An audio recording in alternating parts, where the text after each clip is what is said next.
not just a case. You're not just a client. You're a person, and you deserve support. You deserve simplicity. You deserve communication. When you hire an attorney, you deserve clear, risk-free advice that guides you to the best possible outcome in your injury case. And that's exactly what the advocates have been providing for over 30 years. After your accident, you deserve closure. You deserve compassion. You deserve peace of mind. You deserve an advocate. This is The Monty Show, the truth in sports talk streaming. When you want unbiased opinions about your favorite team without the spin, all you have to do is find The Monty Show, streaming live and available 24 hours a day, 7 days a week on YouTube. And now, here's Monty. Hey, The Monty Show. Friday, November 7th, 2025, I believe. Same thing. Jake, how the heck are you? My friend, we're glad to see you back in the Life Preserver. We feel like it is saving your life. Yep. How's your fate? You look a little beat up. Did you get into a bar brawl or something, like black eyes and a cut on your forehead? Oh, I'm good. No, you okay? You made it to the weekend. Not yet. Jake's all fired up today. He's not in a good mood at all, you guys. You got to pump him up, right? On the Monty Show, presented by the Advocates at theadvocates.com, the best injury attorneys in the business. I can't tell you enough. You know, as we approach the holidays, there's going to be a lot more people on the road. You guys know that the weather is warmer than it usually is in most parts of this here program. So there are a lot more kids out there than you're used to. Slow down. And if the worst happens, be prepared. Get to the Advocates at theadvocates.com, the best injury attorneys in the business, where you never pay out of pocket for clear, risk-free advice at theadvocates.com. And I guess we just start with Toot Pants saying hello to James, Pixar mom. What's up, Dana, you still have not sent the confirmation of your identity to Jake. So, you know, we're just getting that out of the way. Preston says, happy Friday, guys. Let's go, Cougs. King of Thailand, what's up, boys? Pitt Notre Dame sold out. Lower Bowl, I'm guessing 71,000 fans. Okay. What happens if Notre Dame beats Pitt? You know, could be a problem. Bryce Martin, who I believe is in line in Lubbock to get into. Did you see all the people that are lined up to get into Jones tomorrow? It's pretty wild. How crazy is that? Did you see all the tortillas that they had there, Jake? All the tortillas? Yeah, all the tortillas and all the food they're making. No, they're prepared. They're prepared. They have their supplies ready to go. Will BYU be the beneficiary of an extra 15-yard penalty because of tortillas? Yes. Okay. I don't have any doubt they will be. Yes. Okay. We should. I mean, I think it's going to be very interesting. Like when I say to you, Texas Tech, BYU, Lubbock, 5 a.m. kickoff. Like what are you looking forward to with this game, Jake? I mean, I think it's great that the stakes are high. I'm really concerned that it's going to be, you know, I'm concerned that the quality of this game could go out the window pretty quick, one way or the other. I feel like as we head into this game, there's so much pressure on Tech to win this game. You know, there's so much expectation. There's so much expectation that you will win this game. Absolutely. And what I don't want to happen, and I'm not saying it will, but one of the concerns I have is, you know, when we come back to do the show on Monday, are we going to be talking about, you know, a convincing Tech victory, or are we going to be talking about, you know, another Behren Morton, you know, hatchet job, and hey, BYU found a way to win this game, you know, and I'm not sure, honestly, what would be better for the Big 12. I don't know if it would be better for the Big 12 to have BYU continue to stay undefeated and continue down the path, because that's obviously a great storyline and a great narrative. On the other side, you know, Tech having spent all that money and it being for naught is an awful storyline for the conference. And I think that that's something that obviously, I mean, I don't think any college football fan wants to see that. So I feel like the environment's going to be crazy. I do think that there will be penalties in this game due to the crowd, because I think the crowd is just I mean, I know that college football fans are always in attendance and they're always wild in, but this one just feels a little bit different. It does. And Yeah. and I'm just a little concerned about that. Now, what I can tell you as a football fan that I don't want is I don't want the Kansas situation taking place, or fans to get that far in the way of it. I would almost be fine with the team picking up one penalty because of the tortillas after they scored an additional touchdown or something. I would be fine with that. But what I don't want is this to turn into official gate and constantly penalties. And I don't want that kind of game. What I want is a high level football game the way we get it in the SEC. And I think this game has that potential. But in order for that to take place, both of these teams have to show up at their best. And that's, I think, the biggest question is. Yeah, I think the quarterbacks are the entirety of my concern in this game. I think there's huge questions. I was doing a radio interview in the great state of Texas this morning, and had a huge debate with the guys about who is better prepared to win this football game. And I don't know the answer to that question. Like, that's a phenomenal question. Which one of these quarterbacks, Behren Morton, Bear Bachmeier, which one of these two is more well prepared to win this game?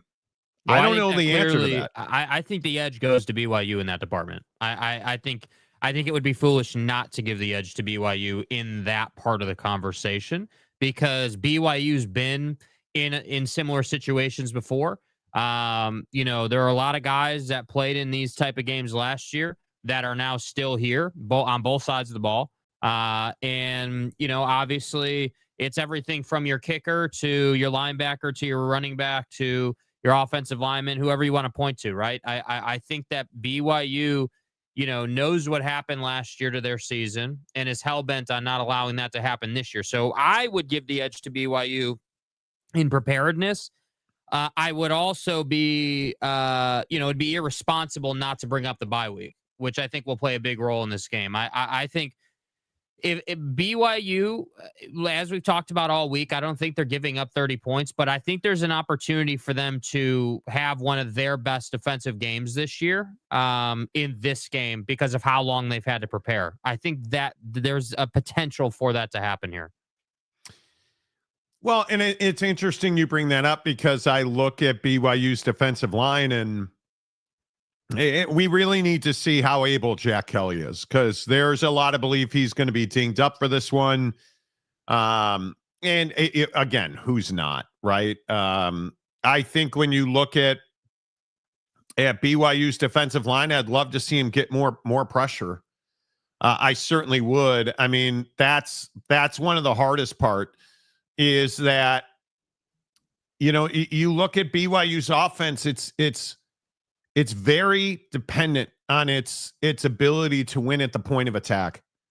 BYU's offensive line has to win up front, and that's going to be really difficult to do with I think arguably one of the top 3 to 5 defenses in the country at Texas Tech. I mean, I don't know how healthy BYU's defense is. But what I know is Romello Height is still one of the most underrated players in the country. I think he is just absolutely unbelievable. And looking at Tech's defense and feeling through their style, and Romello Height makes that thing go, dude. Like, he is so good. And I think they're deep. I think they're physical. Obviously, there are a bunch of new dudes playing together, which is amazing, because you would never know it. And I think BYU's offense is so dependent on their ability to run the football. And I'm really going to be fascinated to see what Aaron Roderick comes up with for BYU to get movement from the offensive line to the defensive line at Texas Tech. Because I think that's where this game's going to be won and lost. Yeah, without a doubt. And I think that, I guess I just hope for Texas Tech's sake that there's not a lot of mistakes, that there's not, the penalties, just some of the things that they've done in this game. I think they win this game. I've been saying that all week, but it's just a matter of what kind of game you want to play. Because if you're going to play a game where, you're committing penalties on a regular basis, the way they were against Utah, or other games this year, that just isn't giving you the best chance to succeed. And I think, obviously Tech is going to be pretty good up the middle. But, what kind of tackling game do we get out of Texas Tech? I mean, the tackling against Arizona State was embarrassing. I mean, it was terrible. You just didn't show up for that game. And obviously you're going to show up for this game, obviously. But I just, those are the things I'm looking for, man. I think, we've spent a lot of time talking about this game, but my feeling is like, ultimately this thing is just going to come down to, who makes that last play, who's more consistent, who makes less mistakes, as it always does. And I think Bear's going to make a mistake in this game. I think he's going to turn it over. But is that enough for Tech to run away with it? I'm not convinced of that. I still think it's a close game. Yeah, I just, for his sake, I hope Behren Morton's a better quarterback against BYU than he was against Utah. I mean, he was atrocious against Utah. And I went back. I actually took a lot of extra time because the BYU Hyenas were out being all pissy about how I favored Behren Morton in the QB matchup. He was awful against Utah. I don't know how else to describe it. And I think Texas Tech loses that game if he doesn't come out. I mean, it's as simple as that. I think there was real momentum from Utah's defense, and he was not able to answer the bell. Behren was terrible in that game. And it's a real concern because I think that BYU's defense, while they don't get after the quarterback nearly as well as Utah does, and I actually do think that Texas Tech's offensive line is much better than people give them credit for. I think you're going to have to blitz a lot if you're BYU because you cannot allow Texas Tech to stand in there and get guys running the football downhill. You cannot allow Cameron Dickey and that group of running backs, Behren Morton. You've got to kind of try and keep them contained and trying to funnel the running game to your strength. And it really worries me down the field. There's a lot of tape of BYU corners getting beat deep, and completed or not, they're getting beat deep. And that worries me. I think the big plays in this game are a big deal. And I think it's likely going to be, which one of these offenses hits more big plays. I think that's what's going to win and lose the game. Mm-hmm. Because I think they're both going to try and run. I think they're both going to try and win at the point of attack. I think Texas Tech will win that battle at the point of attack at the line of scrimmage. I think Texas Tech will win that battle. And I think it's going to be all incumbent on Behren Morton to complete passes down the field. That's what this feels like to me. When I look at it, when I look at the way that Texas Tech's defense plays and Romello and Rodriguez, and I mean, that whole defensive line has been really, really good. And obviously Lee Hunter gets a lot of the love on that line, and deservedly so. I mean, he's very good, but I think David Bailey they have so many guys, Romello Height and David Bailey. Nobody knows who they are. Honest to goodness. Obviously in Lubbock you do, but if you go around, the Garden Variety Big 12 fan has no idea who those names are. And I am convinced as ever that this defense, this is a terrible matchup for BYU. That's the thing that I also struggle with, trying to find a way to favor BYU in this game. I haven't been able to find that because the offensive matchup for BYU is terrible. BYU's offense versus Tech's defense, pretty much at every position, but slot receiver, it favors Texas Tech. I think Parker Kingston is really important here, but really important. I think that there are a lot of times where where it does favor the opponent against BYU's offense. And this is kind of what we've been talking about, though, is that BYU has spent the season finding ways to win games in an unconventional fashion. And again, it's all fine and dandy when you're winning the games and it works out, and you're able to get those 50-50 balls, and the Kingston ball from last week, or wherever, whichever play you want to look at. But I'm telling you, man, when you start playing better defenses, they're a better defense for a reason, and that's not just because their scheme is great, right? I mean, they have better talent, and I just think that it's. I don't want BYU to lose this game. The problem is I can't see a way where BYU's best is better than Tech's best. And that's my trouble. It's not that I don't like BYU or that they suck or that I'm even rooting against them, but genuinely, you look at this game and you say, okay, okay, let's look past Bear Bachmeier and some of his shortcomings and even some of his strengths, right? Take him out of the equation. Yeah. Okay, well, if he doesn't, for whatever reason, if he were not to play a big role in this game, well, where are you going to win against Tech's defense? Well, I think you are going to have to win on the ground, in the flat, on the ground, on the edge, right? You're going to have to be able to get, first downs running it outside. And that to me has pros and cons. I like LJ outside a lot, right? I even like Parker Kingston running around outside to try to get first downs every once in a while. But what terrifies me is Texas Tech is prolific at punching the ball out. So if you're going to play that style game, the opportunities for them to punch the ball out go way up. And you're talking about, one extra possession deciding this game. So ultimately, it comes down to what does Kalani Sasaki and Aaron Roderick view as the best way for them to go about it offensively, and that's not going to be Bear just slicing up the Tech defense, because he's not that guy. You're not just going to be slinging this thing all over the yard against Tech's defense. So I have to imagine that there's got to be a plan with a pretty sizable amount of plays to it on the ground. That's what I have to imagine is going to be the strategy. And once you establish that, then hopefully that'll take the pressure off of Bear a little bit in the throwing game. I have to imagine that's the formula. But here's my issue offensively. And I think these two groupings are exactly my point about I hate this matchup for BYU's offense.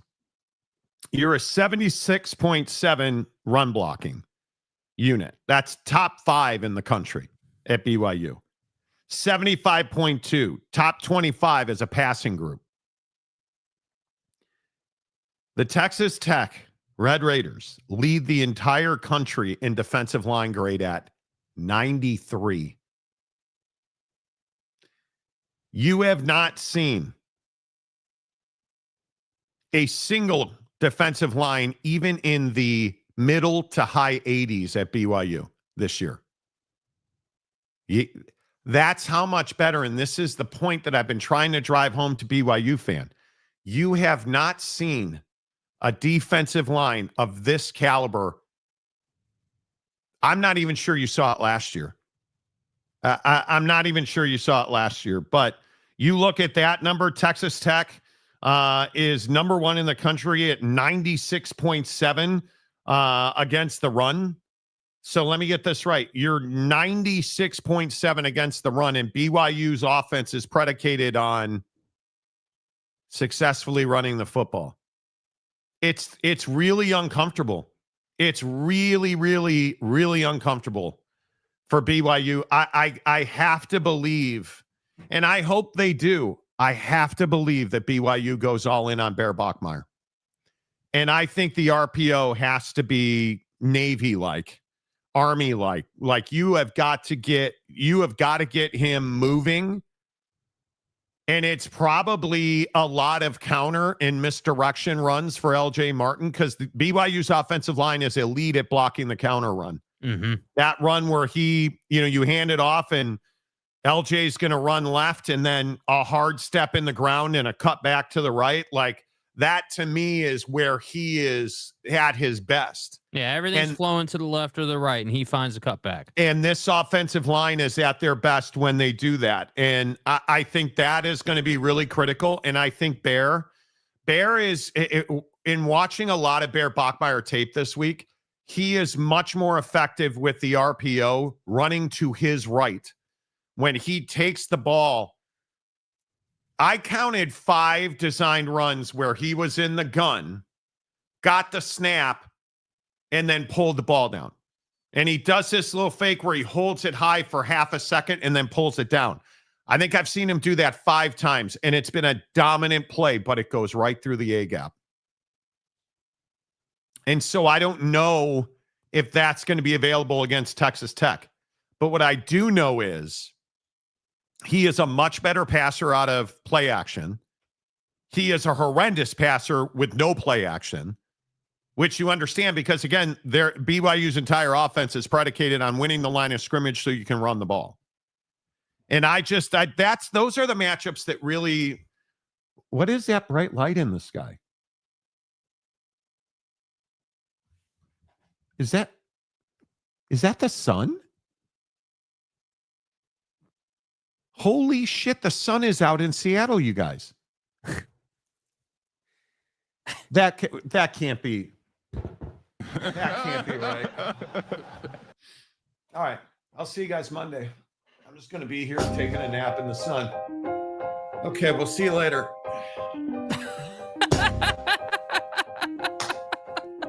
Bro, the sun is out. The sun is out in Seattle. It is a moment of pure ejaculatory greatness. Yes. Oh, yes. I miss the glare off the building across the way. For moments like that. Oh man, you guys, it has been a cold, long trip. Oh man, it has been a cold, long trip. Tony says it's sunny in Portland right now. Me and my mom ate outside today. Listen, that's a felony in some states, so you do what you need to do. You know, Monty has seen the light. Yeah, I actually sunspotted my face, so I should close it. In God's name, image, and likeness. You know. Yeah. Yeah. I mean, listen, I'm glad the sun is out. I mean, that's really an elite thing here. Man, like it's glamorous and beautiful, and boy, that shot tells you how big this quarter zip is now. Holy shit. Now, you guys like the dress I have on today? Yeah, bro. Yeah, it's been cloudy. What? Dude that abides. I thought Monty was getting raptured. Bro, I mean, that was incredible. That was incredible, you guys. Like, to see the sunlight, and that was amazing. That was absolutely amazing. It is, Randy. The risk I see with going all in with Bear is the possibility he doesn't survive the game. Well, there's certain. What worries me, Randy, is that he is very reckless when he runs the ball with his body. I mean, he has turned himself into.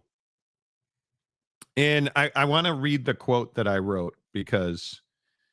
I know what it says. I personally believe he's turned himself into Joseph Smith running the football mentally. In God's name, the guy image, and likeness. The guy is really good. He's very smart. He understands where to run the ball. You know what Bear Bachmeier is very good at running the ball? Understanding the flow of the defense. Like, he understands how fast the aggression. It's like that meme of all the numbers running around in your head, and he gets it. He can break that down. The problem is a lot of times he will try to take on a tackler. And a lot of times that play against Utah where he leapt over the safety, and as soon as he hit the ground, he got tackled by the shin, which I don't know how he doesn't break his leg. I've seen that play 100 times this week, and I'm just asking myself, how does his leg survive that? You know, like, it's just... I just hate the matchup. That's all I'm saying. I hate the matchup. Jesse Crum, the atmospheric river is finally gone from Washington. Been sunny all day, 100 miles to your east, dude. Yeah, it has been a rough week. Sunny here as well. It has been a rough week. Jake looked like a nervous wreck sniping in Battlefield 6. You mean camping? I mean, I don't consider that camping, and I disagree that I was a nervous wreck. I was dropping dudes last night. Bryce can attest. Well, you love dropping dudes, don't you, Jake? Yeah, I mean, that's, biggest load that we've seen. yeah, that's really my thing. Sucking a ding dong. Uh-huh. Yeah. Mm-hmm. Monty had an epiphany just now. Yeah, what the sun looks like. What a tease at this hour, though, eh? Okay. I don't know what that means. Matt Parker. I'm a BYU fan, but let's be real. We are getting boat race tomorrow. What? What do you guys think it's what? I mean, what do you scoring wise? I'll be honest with you. I can't find a way that BYU scores 24 points would be an unbelievable number in this game. If they put up 24 points, I could see them winning 27 points for BYU wins the game.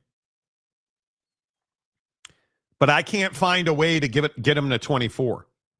This feels like a 27-21 Texas Tech win. That's the number I continue to come down on. 27-21.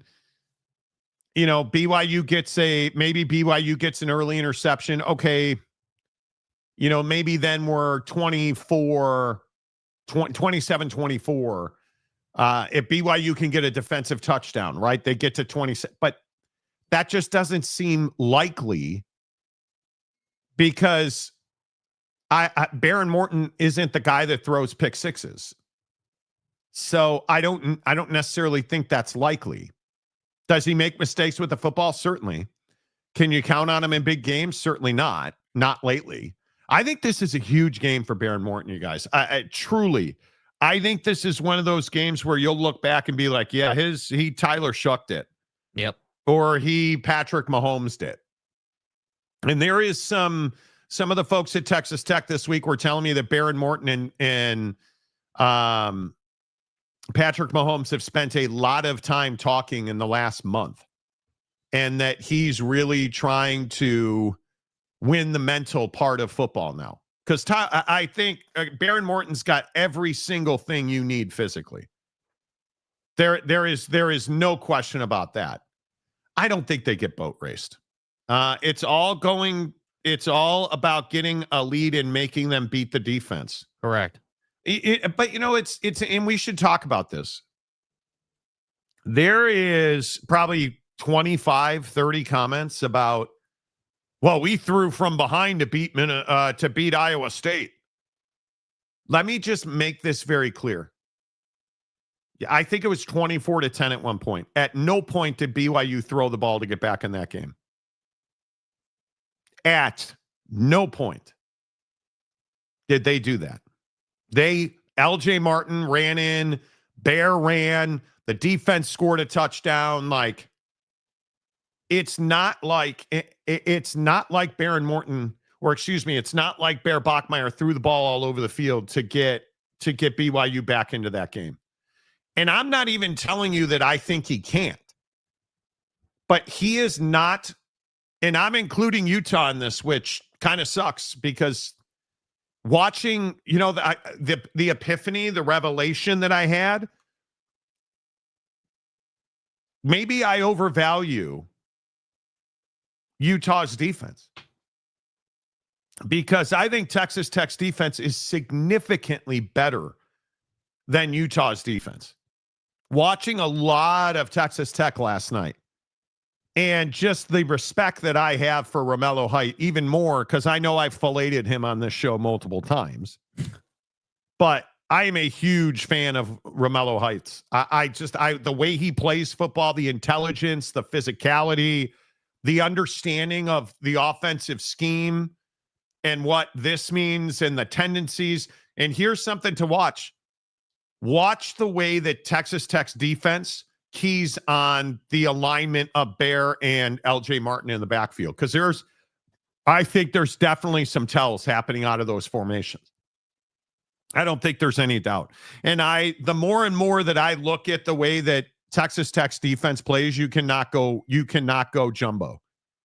You cannot go jump. In my opinion, BYU will get ground into the ground. Will get ground into the field if they go jumbo package. Yeah, it's just not the type of game you want to play. And I don't think you need to. I think you're going to rely on your speed, to help you out a lot in this game. Speed and deception, I think, is to me what I would be looking at if I'm BYU. Yeah, I don't know. I am, I just am as convinced as I have ever been that you cannot. In my opinion, I just don't think that you can try and ground this defense into what you want them to do. Because the thing that scares you a little bit is it's not what you want Texas Tech to do. They're good enough to do what they want to do. They're not going to do what you want them to do. And I think it is really, really important that BYU stay true to what's gotten them here. And that's Bear Bachmeier. Because I think if you try to do something completely different or you try to run a bunch of new schematics, I think you're going to get your ass kicked. Yeah. Be you. Not be the game to be you. Doing new things. Certainly not. Yeah. I think this is just such a huge moment in time for both these schools, both these programs, both these coaches. And Kalani's a forever guy already. But Joey McGuire has a chance, if he wins this game, to elevate his profile amongst Tech fans even more than it is now. And I think the losses have been disappointing. The bad losses, the blowouts, the 60-point Abilene game, the bullshit in Laramie, they've just been so disappointing. And you have a chance to undo all of that by beating BYU at home tomorrow. You have a chance to undo all of it.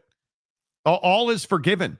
All of the zero blitzes, all of the nonsense, the disappointment, you have a chance to undo all of it by beating BYU tomorrow. And I'm going to tell you, I don't feel strongly convicted one way or the other. I really do not. I think this is going to be one of those. My wife's got my wife's a social butterfly, right? Everybody likes Mrs. Monty. As much as you all hate my guts, everybody likes Mrs. Monty, right? And she's got a friend of hers who makes, what's the nice way to say it? Tchotchkes. Shit that destroys the inside of your house. And there's a craft fair tomorrow. Craft fair opens at 9 a.m. Pacific. Anything happening at that time? There's like a scratch that I can't quite get to about because the something BYU tomorrow. Texas Tech game's in prime time. No, the BYU Tech game is at 3 a.m. I think I could be wrong. It's 7:30 Eastern tomorrow night, isn't it? Because it's the biggest game of the week. Oh, wait, that's right. Nobody gives a crap about Big 12 football in the TV world. And so Fuck you. You suck. Now we're at 9 a.m. Pacific, 11 Central. Keeping a buck right now, we ass. And I said this against Utah, and Ute fans and the asshole Salt Lake City media said I was stupid and I'm looking for attention. Bruh. Nobody is saying that now. Because, what was it? Ohio State drew 16 million people to the big noon kickoff. Utah and Texas Tech drew 4 million. Ohio State. Will 4 million people watch this game? Yes. I think this has a chance to be a 6 million viewership game. I think it'll be more. Oh, wait. No, it'll be less because why? And what am I going to say? Why is it going to be less? Because nobody knows how to find it now. Where are you gonna watch this game? I'm watching it in the ESPN app on my TV. Yeah, I mean that's a big part of this, dude. Yeah. Did you see the college football ratings? And they were still significant, but the ESPN app last weekend had its biggest weekend ever. Not the direct to consumer, not the ESPN. The ESPN app had its biggest weekend ever in the 9 years, I think it is. It had its biggest weekend in the 9-year existence of the ESPN app. So people are starting to get the picture. And talks between YouTube TV and Disney broke down yesterday night. So we likely will not have an agreement to put the networks back on before the weekend's games kick off. But I think there's going to be a real question of how many people actually watch this game, because you will either be on cable or you will be on the ESPN app. And the number of people who have cable is not much. Mm-hmm. So, yeah, John we'll Dry, good to see you. Steely, hello. Craft fairs are torture. Yikes. Well, I'm not going. Do I let my, how do I say this as derogatory as I can? Do I let my old lady take the BMW down to the craft fair? Maybe she'll pick up a new dustpan or something for herself. The e-bike won't work? No, jerkweed. It's like 20 miles away. It's not close to here. So Don't take any shit. Yeah. Speaking of the e-bike, you guys, I bought an e-bike. I bought a Trek Verve. You want to know how difficult it is to get a bike built? I dropped my bike off at REI last weekend to have them build it because it's a rocket ship. It's fucking Elon or whatever.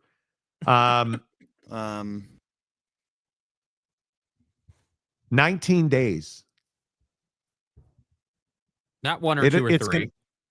19 days. I probably will not get it until I come back from Thanksgiving break. How's the bike business in Seattle? Booming, Monty. 19 days and $237 later. And no, I can't build it myself. It's crazy.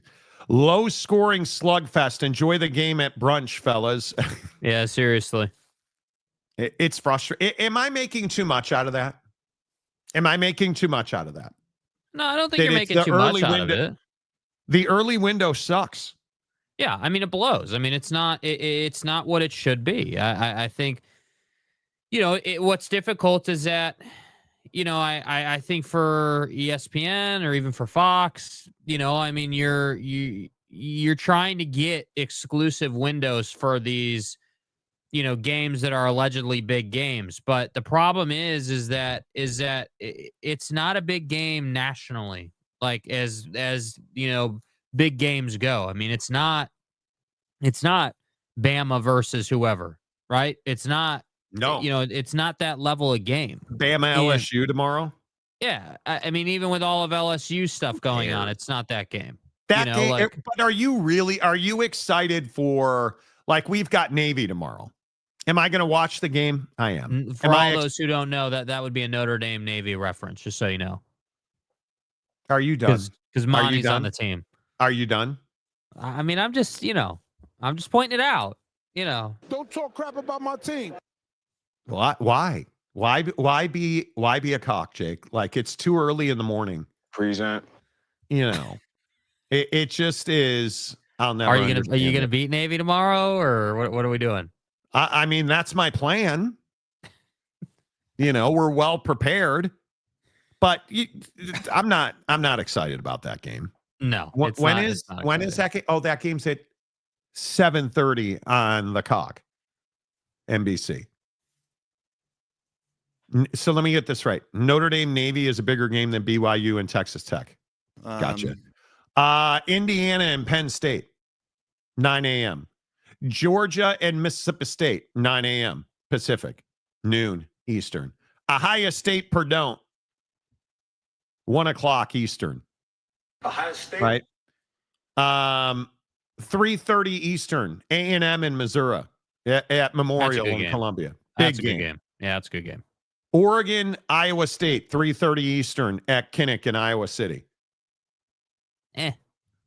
Okay, so what are the big games in the evening? LSU at Bryant Denny, Tuscaloosa. Ow! Alabama. Roll Tide. 7:30 Eastern. Big game. Cal at Louisville on ESPN2. So you're telling me that you put BYU in the morning because you wanted LSU and Alabama at night on ABC. Yes. Totally understand that. But you can't flex that? So what? Nobody gives a rat's ass about LSU. That team's dead in the water. Do you understand that Bama's a 10.5 point favorite against LSU? Yeah, it doesn't matter. That's still going to be a fun game. Come on. Like, I just, yeah, it really bothers me. BYU and Texas Tech should be a 7:30 Eastern kickoff. End of conversation. 6:30 or 6:30 Central, 4:30 Pacific. It's as simple as it is. And there's just no reason to have it at 10 a.m. Mountain. Mm-hmm. I hate it. I absolutely hate it. I don't like it at all. And again, I just look at like Notre Dame, Navy. I understand it's Notre Dame. I understand it's 7:30 Eastern at the stadium. I'd rather have Notre Dame kick off at 11 Central. Let's beat the shit out of Navy in the morning so we can watch Texas Tech and BYU in prime time. It's what we deserve as football fans. This game should be played at night. What? No, it's just funny. It's like, it's just such a, it's just, yeah, we're just going to beat the hell out of them. And, then we'll go get dinner and, it'll be fine. Oh, but we probably won't beat the, the funny thing is I was talking to a LSU fan yesterday that I'm friends with. He's really hoping that they hire Marcus Freeman. I'm like, God, please. LSU? Yes. No, they're not hiring Marcus Freeman, bro. Marcus Freeman just signed a contract extension, bro. He ain't going anywhere. It's so frustrating. It is so frustrating to me. I don't know. I'm probably railing now. What is your preference? 9 a.m. in Seattle or 10:30 kickoff in DC? Well, he's saying which of the two evils would you prefer to deal with? Latest window or earliest window?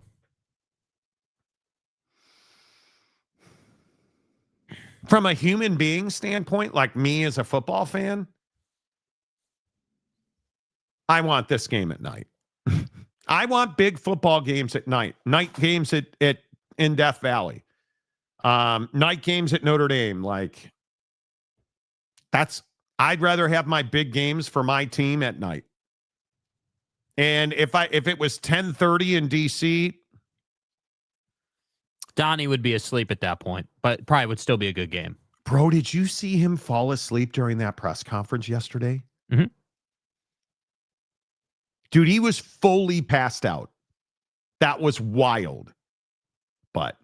And not on ABC. Yeah, this game should be on ESPN, bro. Should be on ESPN. Like, I'm so frustrated with this is why the Big 12 doesn't have brands. And you don't win big football games, and we get it. This isn't helping you. And if I'm the Big 12, and I know they have, I know that Brett Yormark has lobbied ABC and ESPN to put his big games on later, because big noon kickoff is nobody cares. Yeah, nobody cares. It just isn't. I think the Portnoy thing's already flopped, honestly. Oh, that's right. He's on big noon kick. I don't watch. Thank you for proving my point. I don't watch much of the pregame shows. I don't watch much of the pregame shows at all. Marcus wants to know what's in worse shape, Jake's face or his internet connection? Marcus, bro, I don't need that type of energy today, okay? I don't need that type of energy today, okay? My internet connection is just fine. I haven't had any blips today. Yeah, I honestly, I don't. Yeah. And my face is my face. What do you want me to do, bro? What do you want me to do? How excited are you for Oregon, Iowa? Not that excited. Oregon should handle them. They should. If they I think that's one of the upset games of the day. Yeah, well, you know what? If Dan Lanning is Dan Lanning, they'll handle them. And that's the double standard you don't get to deal with, or you don't get if you're Oregon. You don't get to do, hey, well, it's an upset special. No, we're Oregon and we should win this game. That's the expectation, just like it is at Ohio State, just like it is at other schools. And I agree with you. There's a chance that Iowa beats them. But again, you don't want to miss Monday's show, because we're going to be talking about, if Tech finds a way to lose this game, we're going to be talking about whether Joey should be fired. If Danimal decides to lose against them, I'm going to be talking about how this is now another disappointing season. Because you went out and bought, like you were telling me, you went to the farmer's market and you were looking for huge cucumbers to get your throat ready for Dan Lanning when he beats Iowa, right?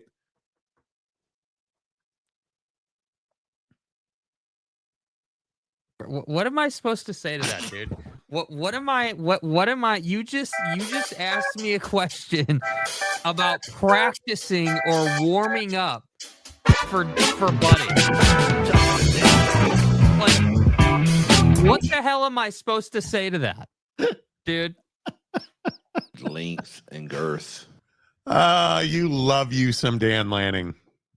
I actually do too, but not in the way that you do. Yeah, not in a throat stretching fashion. I mean, he's no Marcus Freeman, but not in a prostate massage type of fashion. But I think the thing that scares me about that Oregon game is that Iowa's defense, their secondary their pass defense is awesome. Awesome. And I think there's no doubt that Dante Moore is going back to college. He's going to stay at Oregon for another year. But again, this is furthering that discussion, right? I mean, why would these guys go and play for a trash organization in the NFL when they can run it back at a place they really love playing? Like, why would you do that to yourself, dude? Yeah, and Oregon is, for the, as tough as Eugene is as a location, I don't think there's any doubt that Oregon's a great place to be a football player. I mean, the University of Oregon is... Yeah, it's awesome. That is going to be incredible. I mean, if you think about, should Dante Moore go back to college? Should he stay at Oregon next year? I would. Yes, I would. Should Lenora Sellers stay in college and transfer to a bigger program? For him, I could see it both ways. I mean, I don't think that anyone doubts his ability. I think that Lenoris is... Dude's a gamer, bro. Dude's a really good quarterback. And I think his skill set transitions to the NFL game really well. Mm-hmm. But again, the point remains, and this is what I can't get away from is again, you look at the standings and you look where the draft projects just right now. I mean, the top of the draft isn't looking good for you, bro. If you're a top 10 pick, that's not where you want to be.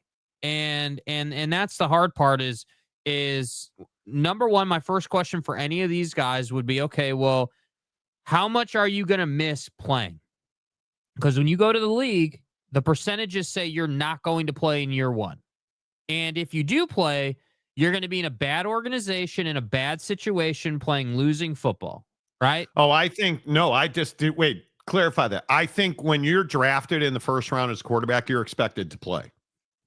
I don't think there's any doubt about that. I mean, you look at Dylan Gabriel, you look at all these guys. Like, I mean, if I'm because dude got hurt, that's the only reason he's playing. He's not playing because they expected him to be some baller. Like, the only guy that was expected to be a baller was Cam Ward, in my opinion. Yeah, I think it's going to be very interesting to see who actually comes out. That's going to be really, really fascinating, because I think Dante Moore and Lenora Sellers, I think who wants to play for the Jets, dude? Who wants to play for the Jets? Who wants to play for the Browns? That's a great question. I mean, if I am, if you rank the quarterbacks, I mean, there's some really good quarterbacks that could. Fernando Mendoza. I mean, I think he's probably well.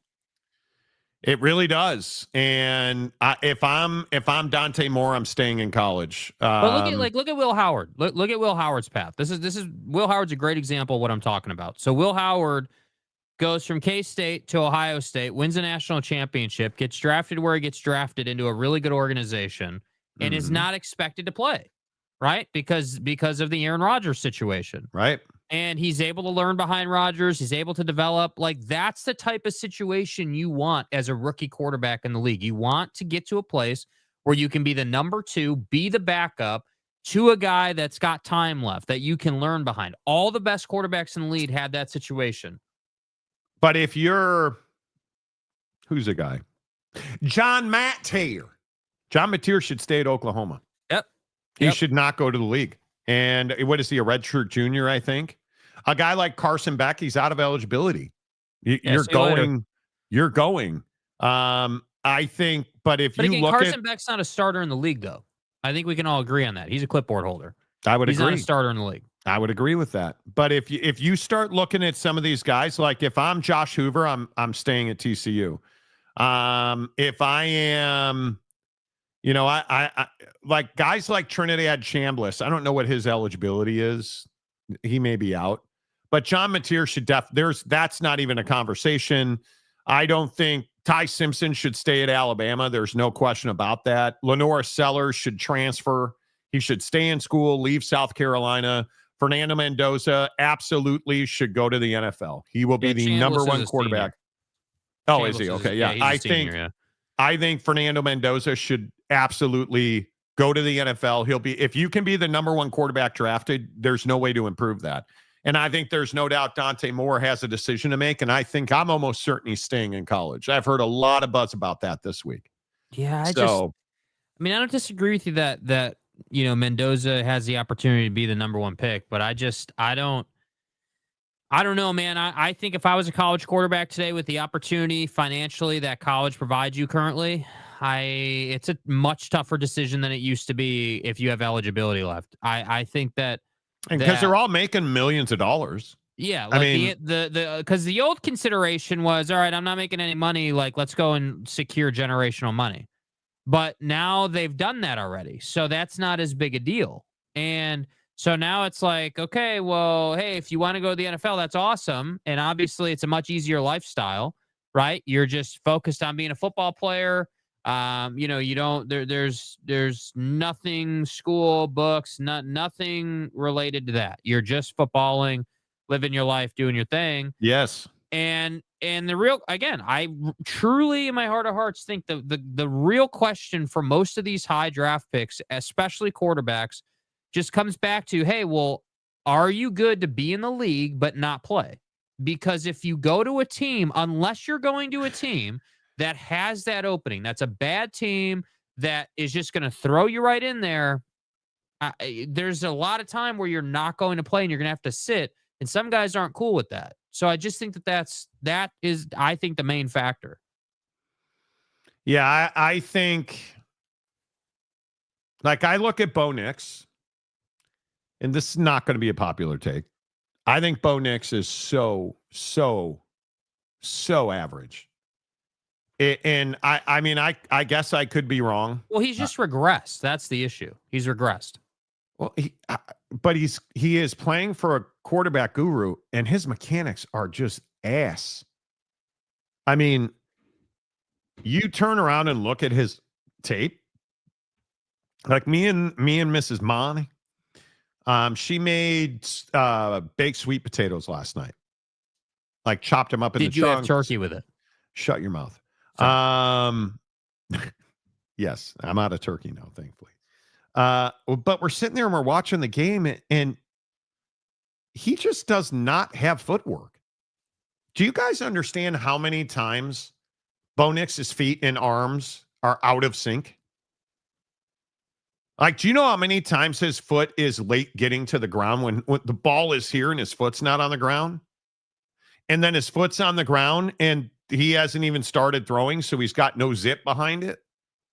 Like, Bo Nix is an average-ass quarterback right now. I'm telling you, I know that's not going to be popular, but I think you're wrong about that. I think most people agree with you. I think that. No. Yeah, I oh don't yes, think so. dude, it's going around. It's going around. Look, dude, if you just go on Twitter or you look around, everyone's talking about how he just hasn't been good. The two things in the AFC West are Bo Nix being ass and the still picture of Ashton Jinty on the bench after that game against the Broncos in what was one of the worst NFL games ever played. Legitimately, it's truly that game last night was one of the worst games in NFL history because of the lack of offense, the kicking issues, the turnover, like all of it, just terrible. And this is where I say, like, when, like, before the show, we always talk about, okay, well, what games are you excited about? Like, just kind of figuring out what we're looking at. And I'm like, dude, like, I'm not really, I don't know what changed, but I'm not really that excited about the league right now. Like, it's just okay. Like, the Chiefs-Bills game was the best game that I think we've had in some time. I mean, well, I think there's no doubt that quarterback play in the NFL, and I've tried to tell people on this show, and I've tried to say it repeatedly. The quarterback play in the NFL has regressed, and it's because, and I'm going to continue to say this, everybody's in the shotgun. Yeah. And who are the best quarterbacks in the NFL right now? A lot of them are not in the shotgun. Patty, Josh, Aaron Rodgers plays under center a ton. I'm just telling you that we can continue to sit here and we can continue to play these games where we think throwing the ball all over the field is amazing, and this and your mom and your cousin, and you go and you look at how many times the best quarterbacks in the NFL are in the gun in big situations, and you will see that number is going to, it's got to dwindle now, because you're giving it away. You're just giving it away. And you look at, anyway, I could go on and on about it. I could go on and on and on about it. Yep. But yeah, Paxton, I saw that. Dylan Edwards, but you have to understand why he's in the portal. He's played 4 games now. So he's going to redshirt. I think they're going to come apart this year in Manhattan. I think there are going to be big changes in that program. What are you guys arguing about Willie Fritz for? No, as usual. Willie Fritz is a really good coach. Houston should enjoy this for now because he'll probably get a better job. Dude is 87 years old. And he is in a position. Willie Fritz is not going anywhere, homeboy. Willie Fritz, I think, is 65 years old. And he's building a winner in Houston. They're giving him all of the money. Their facilities are vastly improving. Why would he leave there? He has, and James, go build stadiums to block mountain views in Utah, guy. Like, yes, that's exactly right. He is 65. Yeah. If one of the big schools like LSU or Penn State, no, he would not. No, he would not. He will not. You're up in the night, dude. Mateer isn't an NFL quarterback. Not right now. But he clearly got the talent. He's got the talent. Yeah. Joey Harper. Indiana is just going to from one Mendoza to another. Truth. I think Lenora Sellers would be an incredible fit at Indiana. And he would get national TV run because he's not on TV now. South Carolina is an irrelevant program. Yeah, you don't see him much. I think if you are Lenora Sellers and Lane Kiffin takes that job at Florida, I don't know what DJ will do, but I think that's going to be interesting. Very interesting. Bo Nix has potential. All right, Bo Nix is playing great. Yeah, here, let me take this out real quick. Whoa! This is a family show. Don't take anything out. Macaque. They just need playing well. Thank you. They just need to hire a better quarterback coach. Bro, dude, do you understand? Bro, okay, now I got to go in on you a little bit. What do you mean they just need to hire a better quarterback coach? This is Sean effing Payton, dog. Do you know who Drew Brees is? You know, the newest member of the Fox broadcasting team now that Mark Sanchez did what Mark Sanchez did? They need to hire a better quarterback coach. I can't help you when you like. I can't make this up that you think that there's a better quarterback coach than Sean Payton, bro. Dana, you really need to understand what you're talking about before you talk about it. You know, that's bullshit. I love you, James. Not really. But you say some stuff that you just can't back up. Okay, now we're doubling down. Yeah. Bo Nix was decent in college, but he needs to grow and develop. Look at how Josh Allen has improved his mechanics. I agree he needs to grow and develop. But he's JJ McCarthy. And I'm just going to continue to tell you guys this. I saw a video of JJ McCarthy. There was a video when I worked at ESPN. There was a video of, and I want to say it might have been Andy Reid or one of the quarterback guys talking about leg lock throwers, and it's just stuck with me. Yeah. And I'll continue to talk about it because I think when you look at guys that are bad quarterbacks, they are leg lock throwers. And why does that matter, though? It matters because when you lock your front leg, when you're trying to throw anything, baseball, football, anytime your body is going forward, but your leg is locked, you're limiting your body's motion, which doesn't allow you to finish the throw, which means the throw floats, and 9 times out of 10, the defender is going to get to that. Now, sometimes that's going to be in the form of a pick. Sometimes that's going to be a tip. Sometimes the throw will just be short. But I think that's what you see is that it's just inconsistent, and that's the true issue. So the ball floats. There is no zip on it, and I'm just telling you, you cannot win at a high level. With some exceptions, you cannot win at a high level as a leg lock thrower. You're so limited. You are so limited. If you were LSU, would you pick Ed Ogeron or Willie Fritz? Bullet. What kind of question is that, bro? Neither one of, bro. Do you understand that LSU's would never even talk to Willie Fritz? They will not call him. They will not think of his name. He will not even be on a list of any. He would be on the list of, hey, I want to get fired. Which coach should I call? I have no idea what you're talking about. Why are you so hard over Willie Fritz, dude? Jeremiah Champion. By the way, Jeremiah, please correct me if I'm wrong, bro, but did I see the other day in the members only group that you resigned as a teacher?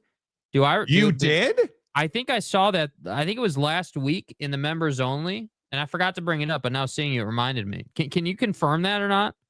If you resigned or what the deal was? Well, number one, being a teacher is incredibly difficult in this current environment. You're getting less and less support, and you're getting more and more rigidity as to curriculums and, plans and, so, yeah. I hate when leg locking happens to my third leg. I don't. I love a nice, long, locked out third leg. The cack. Leg locking also increases injury likelihood. It does, because you get hit. You get hit. So, Robert Fowler. I finally get to tune in for a minute with my busy schedule. I see James hasn't changed. Love you guys. Hope the Northwest is treating you guys well. Monty, love the stash. Go hand tomorrow. I'll be there. Okay. I like it. You guys like the stash? What do we and I know Mike is not here on Fridays, but warning incoming. Warning. Do we like the stash? Like,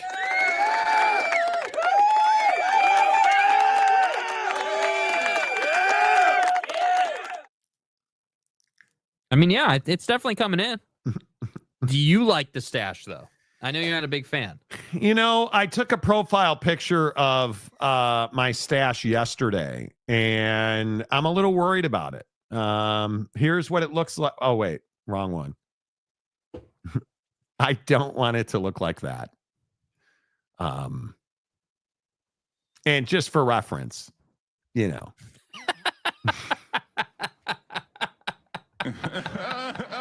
Do you know how many people do you know how many people absolutely love this photo of this monkey? We talk about a lot of stuff. I don't know that I've ever seen more comments than this guy right here. And how many people love that monkey? Please refer to this monkey as Ned. Please. Ned. Yes. I meant Hawks. You'll be at Kinnick tomorrow. Yeah. Dude, I think you guys are gonna win that game. And I think Dan Lanning will get fired after that game. No, I'm kidding. He won't. You know. John Dry, if Morton plays the whole game, Tech wins. I tend to agree with that. I don't disagree with that. Jeremiah Champion. I am, in fact, resigning. I can make more money as a substitute with less hours and less responsibilities. Wow. Good boy. Entrepreneurship right there, baby. Way to go, kid. Okay, honest question. Dan Lanning turned down LSU. Who's the best person for that job? Lane Kiffin. Lane Kiffin, no question about it. Now, well, will Lane actually take the job? I doubt that. That's the biggest question. Yeah, I doubt that. Lane is the best realistic guy. Nick Saban's probably the best guy to drive that ship for a minute. But why would you take that job if you're I Nick really Saban? think that I think that Nick Saban is committed to not being the head coach, but to being the guy that's driving the whole thing. That's what he wants. I don't think that he's committed to being on the sideline. Yeah. Yeah. Bo Nix is going to be 26. JJ is going to be 22. Do you even know any kind of actual information? No, but what I do know is they're both ass. What does their age have to do with their JJ? Do you guys understand JJ McCarthy's been the same quarterback for 7 years now? Mechanics are the same. Measurables are the same. Ability is the same. Outcome is the same. JJ McCarthy's not changing. And again, in light of, hey, this is the greatest quarterback coach we've ever seen with KO in Minneapolis. Is he better than he was at Michigan? Or is he, in fact, the same guy? Age very rarely has anything to do with development. Tom Brady changed much later in his career after the knee injury. You know, look like a dirty Sanchez on your face. I like it. Monty looking like Ron Jeremy. Okay. Eggy, the Monty Ash. Okay. Okay. Okay. Monty needs a beard. Nah, dude. My beard doesn't grow in full, and it's all gray. It's all gray. It's all gray. If Morton plays the whole game, we read that one. Okay. Saban is the best person for the LSU job, James, but that ain't happening. Best situation for LSU is Saban as GM, Kiffin as coach. I would agree with that. Nick Saban is a better man than you are. Yeah, and Tony's got a really good point. Lane Danning is a really good coach for LSU. I just don't know that they can afford them. Yeah, Lane Danning is just an incredible figure, dude. You know, them. Bo Nix is the Bear Bachmeier of the NFL.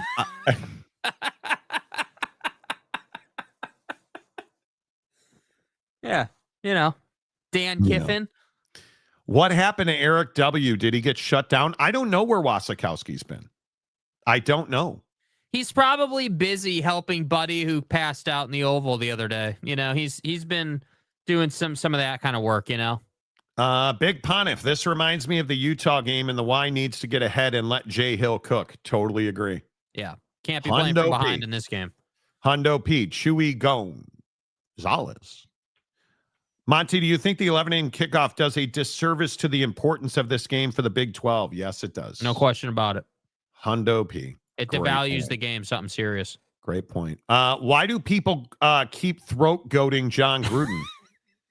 Because he's that popular mechanic, dude. He is that guy that Throat goading.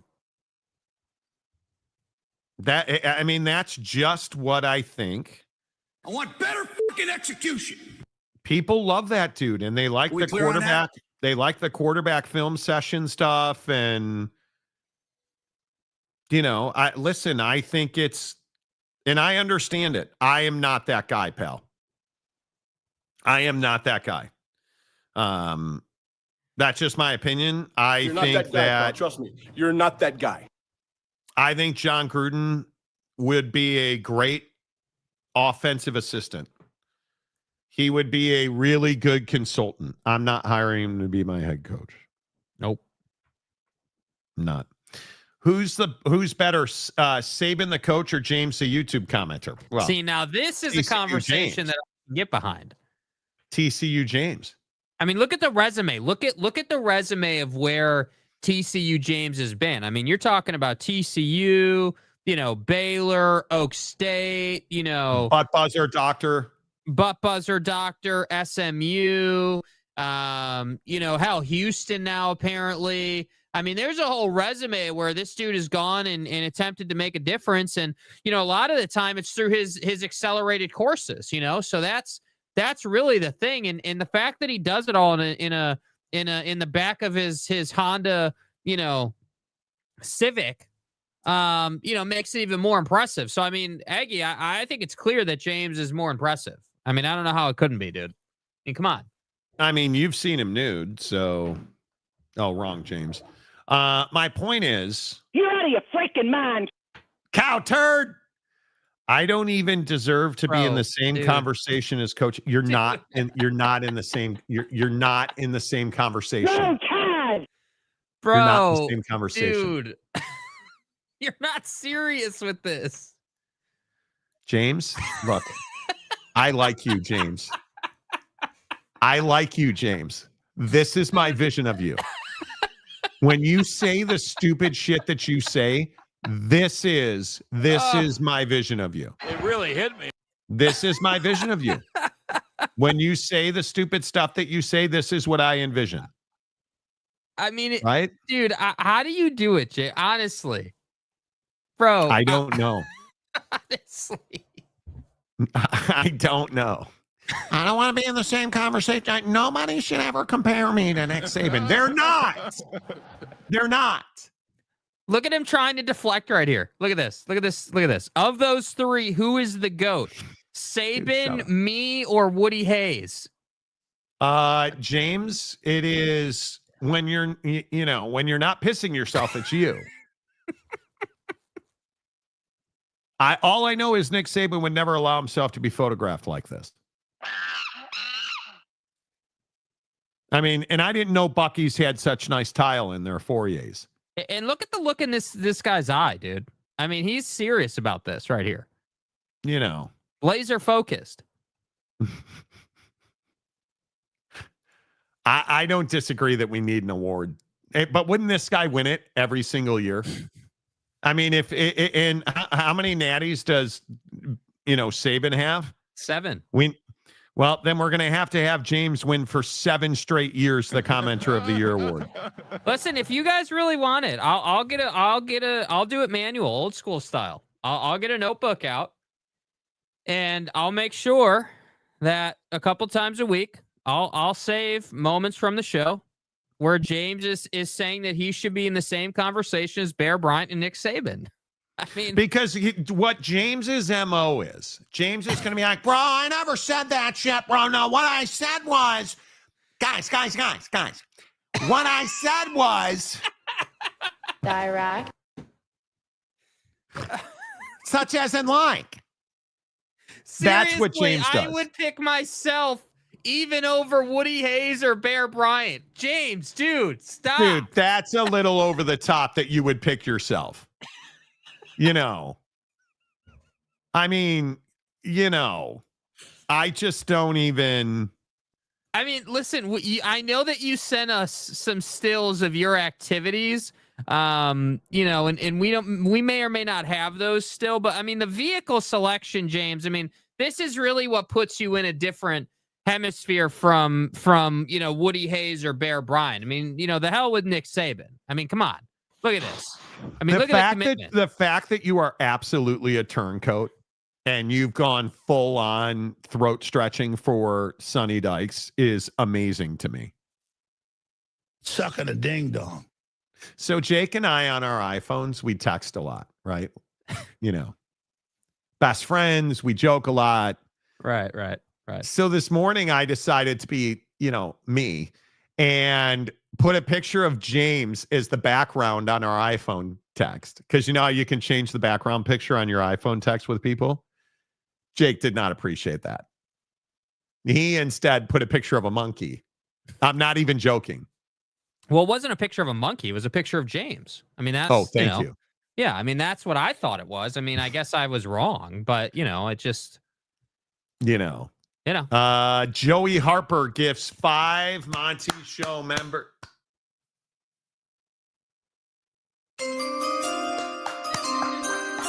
5 Monty Show memberships. Sorry to make you do your job, Jake. My bad, James. I wasn't prepared. Jake, that's my bad. Sorry. The missing hubcaps kills me.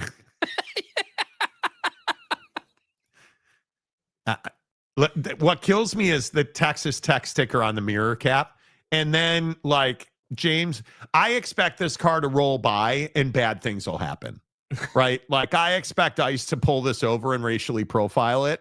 I don't expect a guy who looks like this to be driving this car. I don't, right?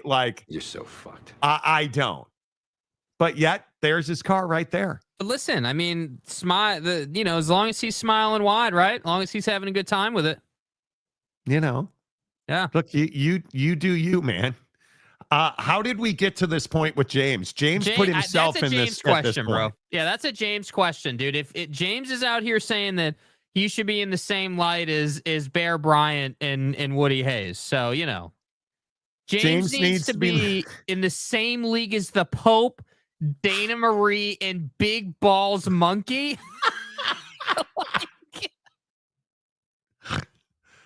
Oh my God.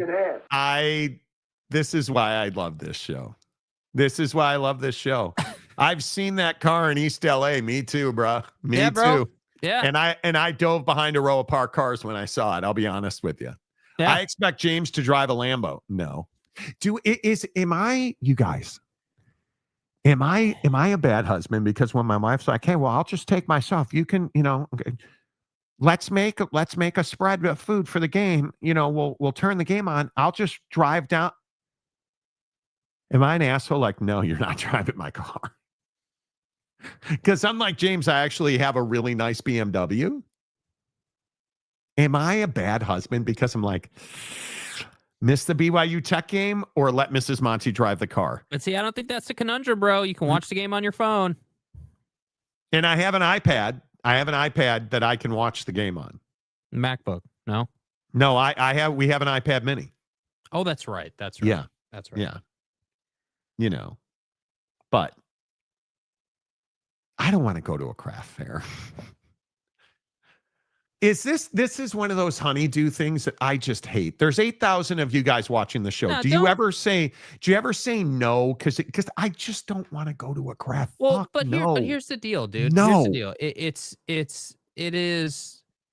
You don't have a choice because you live in. Okay, bro. Already.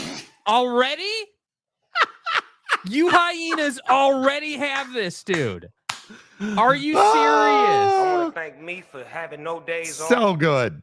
So good. How is that possible, bro? I don't know. And frankly, I love it. So that's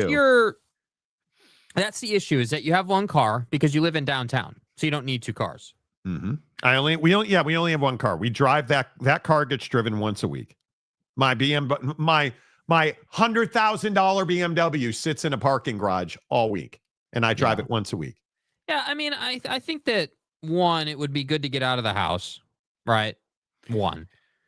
2, I think exactly what my wife said. Mm-hmm. 2, you can watch the game on the go. What's the point of having rocket ship AirPods if you never use them, right? I mean, you're going to bring your AirPods, have the game pulled up on the phone. You're good to go. Even if iPad Mini.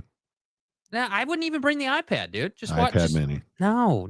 You're not iPad not Mini. going to pull out an iPad Mini. iPad Mini. Dude, you're getting old if you're bringing an iPad Mini to an art fair, dude. I don't want to go to the fucking art fair in the first place. But I should be able to bring the iPad Mini. It doesn't matter what you want to do. You have to do this unless you want her to drive the car. Yeah.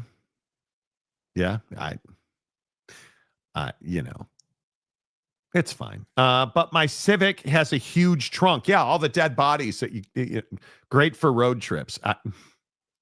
No, James, no. James, get the Acura NSX and throw the Civic into the garbage. Live a little. Exactly. Dude.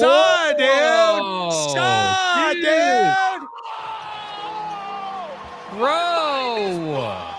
The former mayor of Monty Town, who has now been usurped by the actual mayor, Chris Karn. I mean, I wake up in the morning, I piss excellent. Chris Karn got elected mayor the other night. Dude. Caruso still sucks and everything. BYU by 72 this weekend. So let me get this right. BYU's playing in a big game, and that's your impetus to show up on the show? Not just because you want to watch the Marty show out of the kindness of your heart? I mean, come on, dude.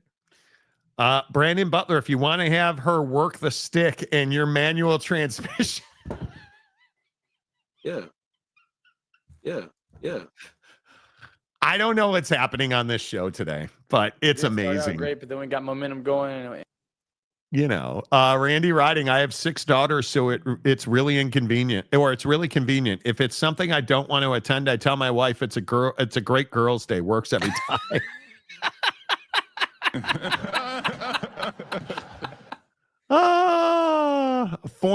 Okay, I can relinquish my mayorship to Chris. How about that?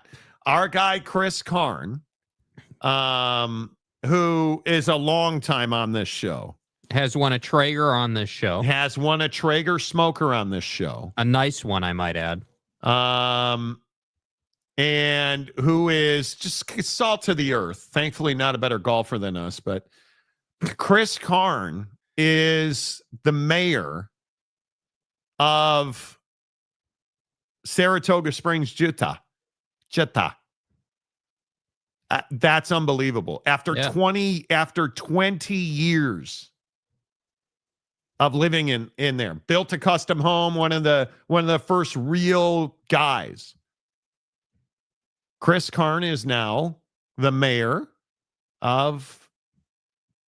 That's crazy. That's wild, crazy. Dude. Yeah, that is incredible. And I say more power to you, bud. I think anybody that is willing to put themselves out like that's simply spectacular. Yeah, serving the community. It's a really good job, dude. I think it's incredible. I think it is really incredible. And Chris, congratulations, and be amazing, dude. Go do all the stuff that we all talk about and lead from the front. And I wish you nothing but the best, dude, because that is not an easy thing to do. So now we've entered the portion of the show where the former mayor of Monty Town makes excuses as to why he can't watch. So here's this. This time slot is brutal for me to watch live. Go back to 5 a.m. Okay. There's a lot of people asking us to do mornings again. Jake, one of them. Jake and I have had many, many arguments about afternoons versus mornings. Jake hates doing afternoons. He hates it. Viewership was larger on the live show in the morning. That is absolutely true. Viewership was absolutely larger in the morning time slot. But it's like 5 a.m. For us, it'd be like 5 to 8. Like, it's stupid early. Stupid early. I just don't want to get up at 4:30 in the morning. I have no desire to do that. Well, I guess I get up 20 minutes later now, but I wake up every day at 4:50. Yeah, I mean, if we're having a serious conversation about it, there's no need to get up any earlier than you do now. I mean, you can, everything that if we were to go back to mornings, everything that we do, we spend about an hour. It takes about an hour to get everything set up. Oh, But- so is this true, Jake? What? That your Battlefield 6 play is interrupted by doing the show in the afternoon. Well, I mean, I do have a big following. I mean, the gaming content has, it's been quite the rager for, the last 3 days that I've done it. So, I mean, it's been kind of crazy. Oh, God, here we go. Preston, I love the mornings. Mayor of Montytown, do you want me to call the wambulance with those French Christs? With those, okay. With those French cries? Yeah. That's so early. So early. Nah, mornings. I'm East Coast and I'm super busy right when I'm walking in the door. It's awesome rounding up my workday with all of you, especially you, Dana. I don't know. It's something we need to talk about because, in all seriousness, Jake really wants to go back to mornings. Really wants to go back to mornings. Fight on Natties. Hey, Monty, do you still have a guest in the ghost like persuasion at your home? No, I don't think so. Weird things have but afternoons so I can drink beer. Okay, Paxton, dude. But in all seriousness, that's why I've started doing. That's partially why I thought it was a good idea to start doing streaming more, just on and off with like gaming and stuff, just to spice it up, give a different type of content. I mean, we were having a lot of fun last night. We were talking about all kinds of stuff, and it was a good time. Were you nude? No, I was not nude. No, I was not. No, it's illegal in most countries. Yeah, it's no, I wasn't. Jake, DM me your gamer tag and I'll show you how you really play Battlefield 6. Okay, man. Wow. Gooby, no, afternoons on the commute home is elite. Monkeys like afternoons. See, Jake, nobody likes your stupid morning show. Yeah, I get it, dude. Dumpster Raccoon loves afternoons. Gumby, you will not peer pressure me into playing videos. I am not going to be forced into that. Oh, fucking God. Just look at the zoom in. Elite. Aaron now, Rodgers. Who's hairier, that raccoon or James's face? Because I'm not sure. Yeah, the one thing I keep saying to potential partners. He's pretty hairy too. Completely the wrong button, but it's fine. Yeah. All right, we should focus. We'll figure it out. No to mornings. I like afternoons. I really hate having to get up before the sun does. Join the Meth club. Pipe Raccoon loves playing for the Steelers. Facts. Yes. Jake, I hope you playing Battlefield 6 is just a hobby. I don't know what that means, dude. Jake ain't making no money on Battlefield 6. A couple other things. Score predictions on BYU Texas Tech. I like it 27-21 Texas Tech. Mm-hmm. I think BYU covers. Texas Tech wins the game. And I think it goes way under the 53. Yeah, under. Yeah. 48. Yeah, we agree on this 48. one. We completely agree on this one. 27-21 is a score that I've been on that score since Tuesday. That feels like a really good score. I feel like it's solid. It makes sense. BYU will hold them under 30, but will struggle to keep up to 27. And I also think that Tech will win this game on defense. I think that it'll be, minute and a half left. BYU's trying to score a touchdown, probably get stopped. That type ending to this game. Okay. Defensive battle, I go with 19-16 BYU. See, if it's a defensive battle, I think BYU wins. Yeah. I would agree with that. Comment on guys. The over-under is 53.5. James, you damn well better be right about this, dude. If this is not... Look at the graphic. It says 53.5. So what are we talking about, James? Yeah, what is your point? What did we get wrong? Well, I don't understand.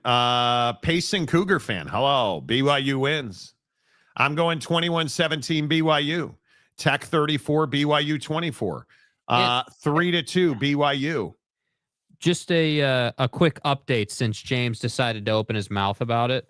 The line has actually gone down in agreement with you. It is now 51.5. Really? It has dropped. Yes. 51.5, 10.5 Texas Tech. I was going to say, I looked at that right before the show started. Are you? Yeah, where I think are you? it just from ESPN. I think it just moved, honestly.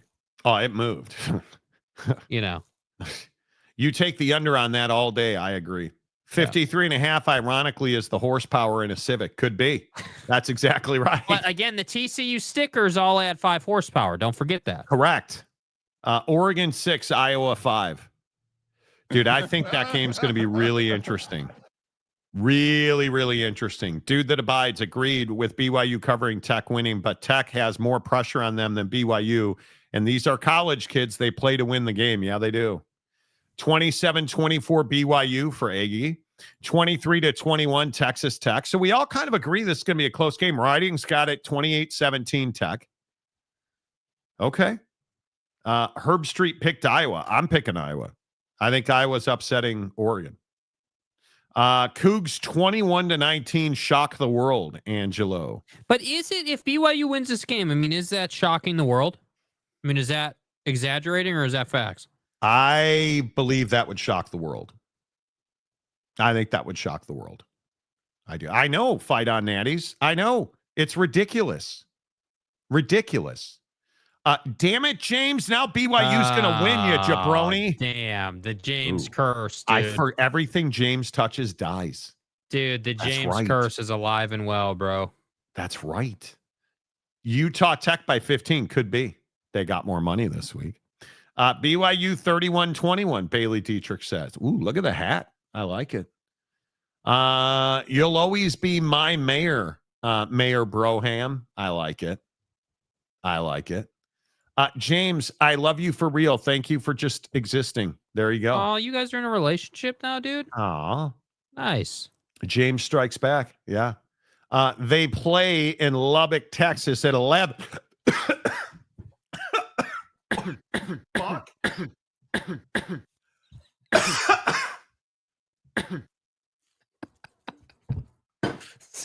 That's rough, bro. Dude, that's so rough, dude. What the flip-flop happened there, dude? That's flipping weird. Wow, Dad. Wow. I hate it. It's terrible, man. Hang on. Fuck. Hang on. We got to do some coughing abatement here. We got to do some coughing abatement. What else you guys saying here? Yeah. WTF. Completely agree, Mayor. Let's see. It's the diet med. It's killing. No, I don't think so, dude. I don't think so. Yes.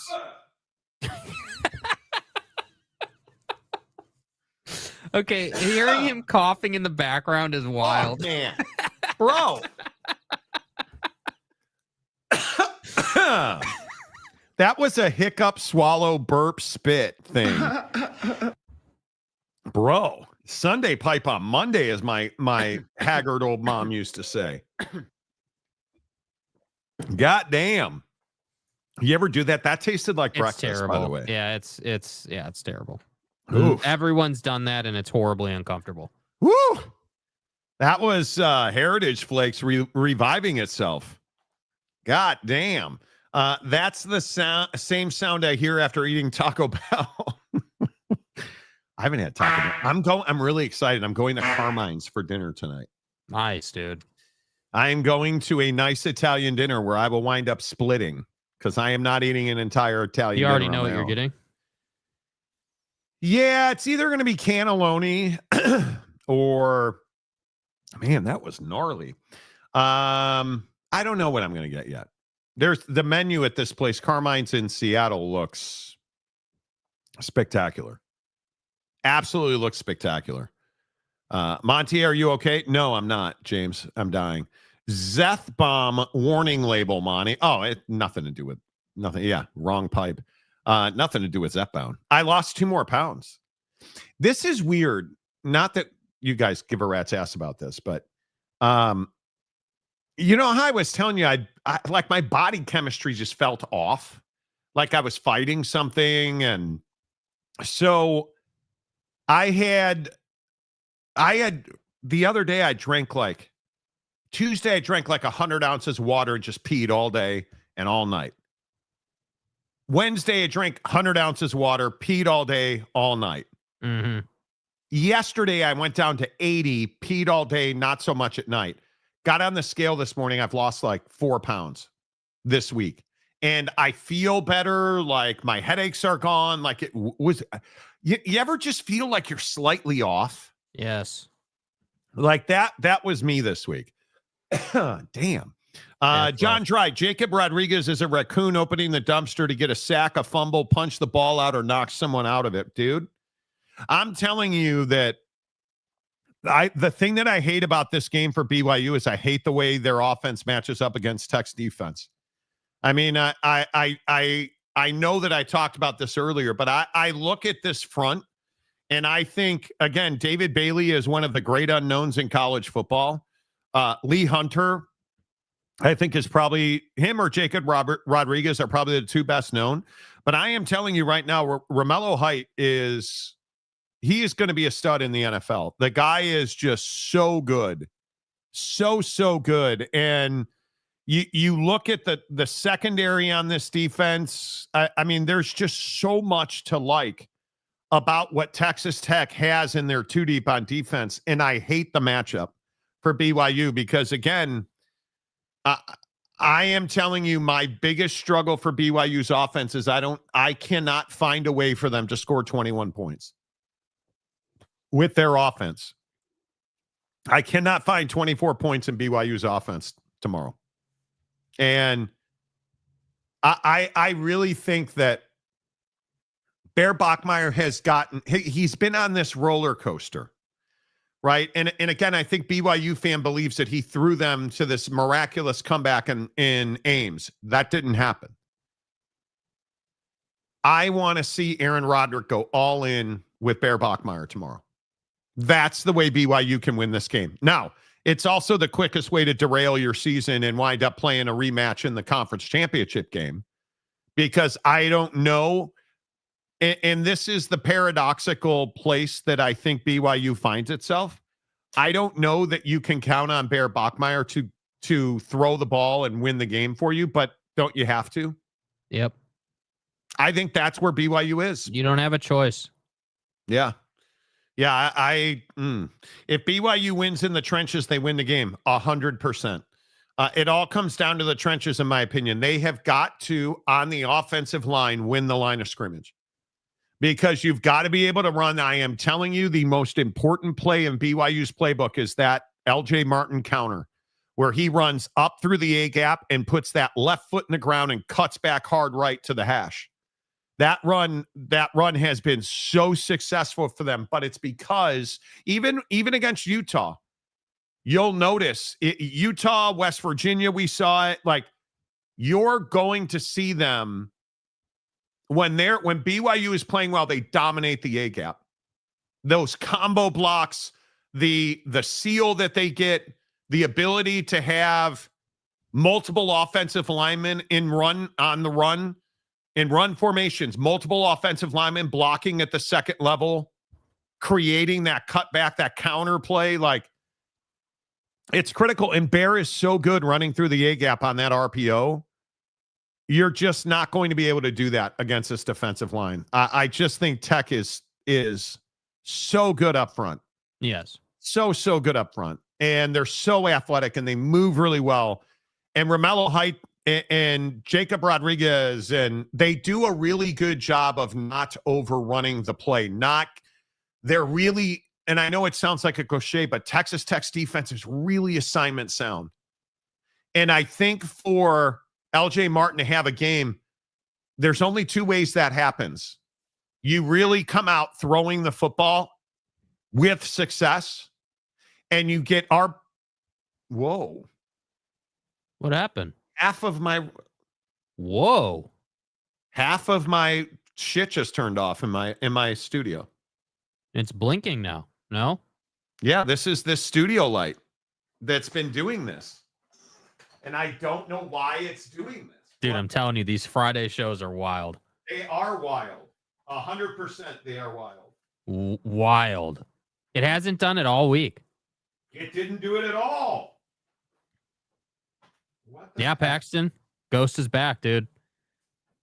I don't know what to say about that. All right. That's weird, bro. It is weird. Like, absolutely bizarre. Out of nowhere. And by the way, I just want to point out that someone had brought that up about 10 minutes ago, and here we are. Just saying. What the flip is going on with this? Yeah, bro. Ghost returns. Yeah, I don't know. I have no idea what to say about that, but Maverick Center Ghost is back, Jeremy Bolton. You're not wrong, bro. That's weird. Like, I have a bank of computers to my left. I have a bank of computers over here and a big studio light. And the studio light just decided it was time to be done with the show. So, okay. I mean, hey, ain't nobody going to judge you for taking the risk. I'm going to wind up buying a new light this weekend then. Just out of nowhere. Yeah, it's really weird, dude. And what happened to I wonder if the power strip went bad. Is other stuff turned up? Yeah, my computers to my left are turned off. That's weird. WTF, stay in your seat, Monty. Sorry. Podcast per. Months of getting possessed by the ghost. His body is trying to get it out. You demote the mayor and lieutenant governor, ghost shows up. Coincidence? I think not. James is using his spiritual prowess to play pranks on Monty. Could be. Monty getting possessed by the ghosts. His body is trying to reject it. Yeah, I guess so. I don't know. That's really, really weird. Yeah. That's what happened? What is that? Like, what do you think that, I mean, that's one of the best studio lights you can get. It's yeah, called probably a couple $100. It's called a Neewer, Neewer. And it's a super nice light. Like it is an LED light panel that, bro, that's just not ideal. Yeah, it's $129 per light. God dog it. You guys need to buy more of my construction toys on Amazon so I can afford another light. Yeah, seriously. Daggum, that sucks, man. But not ideal. Well. Not ideal. Not ideal at all, right? I mean, yeah, not ideal. It's not ideal, boy. Yeah, what rough 20 minutes, bro. First the cough, now the light. Dude. Like, damn. Yeah, and I got a little Anyway. Hey, you can see the stash better in this light. Well, let me move the other one so I don't look like I'm a half-lit turd, boy. Hey, boy, you're a half-lit turd, boy. How about that right there? Let's see if that's good. How about we move that? Oh, yeah, there we go. There we go. That's a little better, right, you guys? A little better, yeah. Maybe it's a little too bright. Maybe we just turn the brightness down just a little bit. Yeah, it's like blasting you. Yeah, maybe we need to. Whoa. What can we do with that? Hey, how about that? Huh, boy? I like that a lot. Okay. I don't know what that is. Okay. Can you just turn the intensity of the light down a little bit? How about that right there?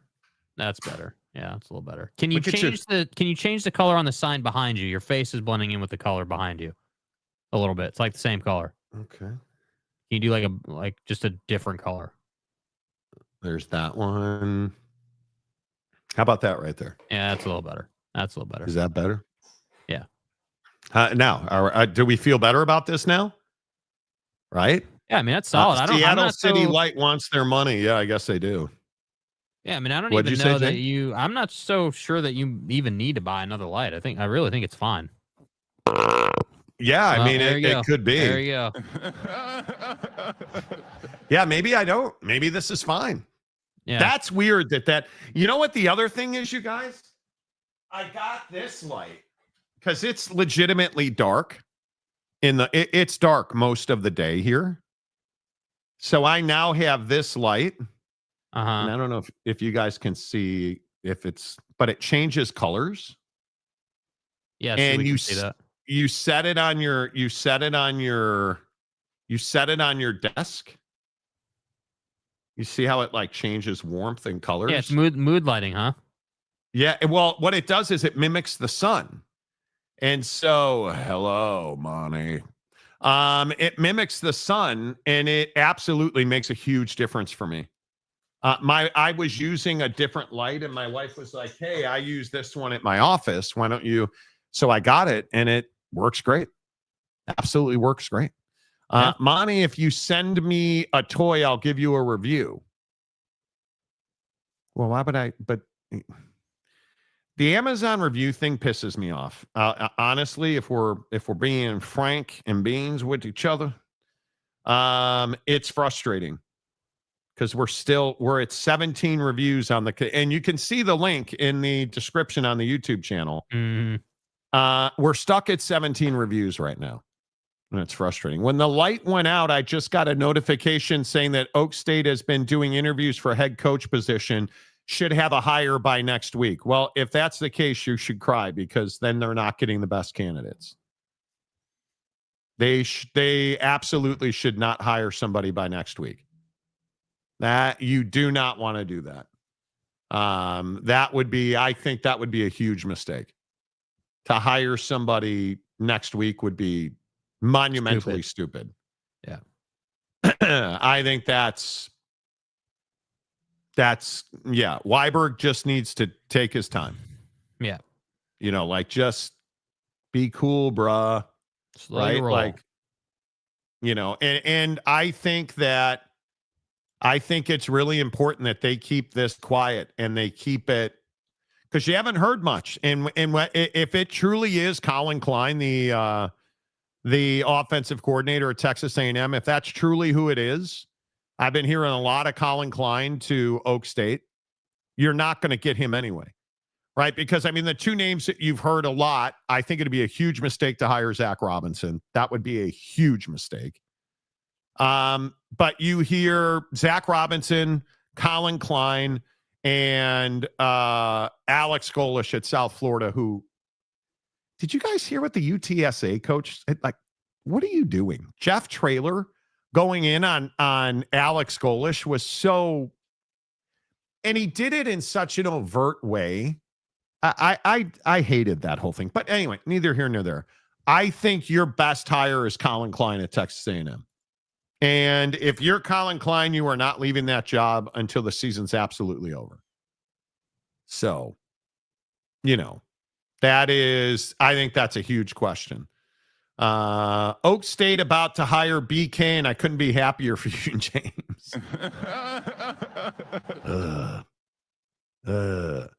James Franklin linked to Virginia Tech. Indeed he is. Big time.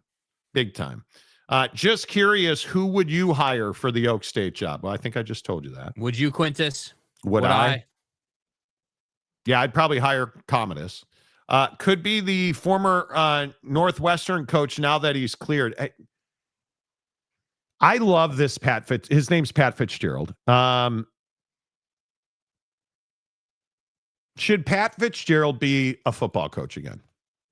Yes. You think he should be? He's cleared. No, he wasn't cleared. This is the conversation. He negotiated a settlement. What Pat Fitzgerald is out here selling is that, I didn't know what was happening. Who are you, Jim Harbaugh?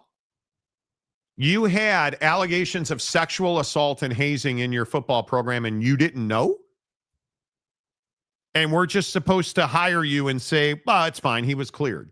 What about the next job he takes and there's poor culture and alleged sexual assault and hazing? Are we just supposed to look past that? Well, I think the hard part is that, obviously he has a responsibility to know. So that's the hard part, right?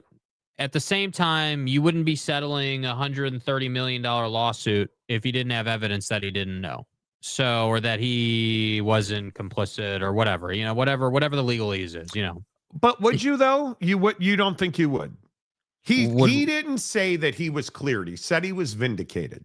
Mm-hmm. Which I don't agree with. I think that Pat Fitzgerald, and I don't, it's not personal to me with Pat Fitzgerald. It is not personal to me. He was suspended by the president of Northwestern. Right. After an independent investigation by an independent law firm confirmed these allegations of hazing and included assaults by varsity players. And when you look at the allegation, the sexual assaults included acts such as being dry humped by a group of upperclassmen. So I'm just supposed to say, well, Pat didn't know, so he's vindicated. How is this any different than James Franklin at Penn State? How is this any different than James Franklin at Vanderbilt? How is this any different than Joe Paterno at Penn State? Oh, I didn't know. Is this cheeseburgers for kids? Pat Fitzgerald's the fucking head coach, and he's got alleged sexual assault and hazing in his football program, and he's using the word vindicated? And you think he should get a job? Not you, but people think he should get a job. But I think there's one difference. I agree with, I'm on your side of it, but the reality is, optically speaking, like what people think, the reason they think he's been cleared or that he's vindicated is because legally he was. They settled. Like, why would they settle if there was clear evidence? Yeah, I don't believe that I think you settle to save money. See the Pac-12. Well, it doesn't, but again, see, this is, we can't do this. It doesn't matter why you settled at that point. You settled, which makes it look like he's cleared and he's vindicated. Whether you did it to save money or because you know what I mean? The reality is people look at him and they think he's available. They think he's a candidate. Now, is the press going to ask questions to you about it? I hope so. I sure hope so. I sure hope whoever hires him, because I do think he'll get hired. I agree. I hope they ask him, where they ask the program, honestly, like the chancellor or the AD. I hope they ask him, hey, any concerns? Force them to answer that question. You damn well know they're not going to say they have concerns if they're hiring him, but you need to put them on the spot and see what they will say. So I'm just saying the difference between Pat's situation and James Franklin or Jim or whoever is in a court of law, it got to a point where both sides were in agreement on a settlement. So that's the thing that makes his situation different. But I don't think that means that we can be like, oh, well, he didn't know anything, or he had no idea, or I agree. It's the same thing. Like, you were right in the middle of that. The accusation is that upperclassmen were doing these things, which means they're some of the best players on your team. Like, don't tell me you didn't know. And we're not all going to forget about all your players wearing T-shirts and stuff after, trying to defend you and everything. I mean, that's the same thing J.J. McCarthy did. It's the same thing Penn State players did. Like, we've seen this story before. Yep. The only difference is that Pat's got a piece of paper saying that they settled, and now he can go out and be like, oh, I'm vindicated. Like, and when it's not, I want people to understand, they did a really thorough investigation. Like, the lead investigator on this, the lady Maggie Hickey, is the former inspector general for the state of Illinois, who said that the Wildcat player accusations were, quote, largely supported by evidence. So it's not like these were unfounded. And you know what? I hope that people understand you can never tolerate this kind of behavior. And this is really my point. I never understood people wanting to hire him. It's not like he was hugely successful there. And it's not like he's the best candidate available. The ones that accused players of hazing were a bunch of bench warmers that weren't going to see any playing time. Why does that matter? Who cares? What does that have to do with anything? Not a single accuser was a full-time player. Who cares? What does that got to do with anything? That doesn't matter. I don't think. If you don't know that your players are hitting each other with their junk, that's called lack of institutional control. I would think so. I would hope so. I just think that programs like Oak State, is just as an example, you can't take a flyer on Pat Fitzgerald, bro. And no, the Penn States of the world aren't hiring Pat Fitzgerald. That's just not, for quite frankly, with all due respect to him, that's not a good enough hire. He's not a big enough name. He hasn't done enough in college football. So, they're going to hire Willie. They're going to hire Willie Fritz, aren't they? Well, yeah. I mean, obviously. I mean, that's their top choice. So, anyway.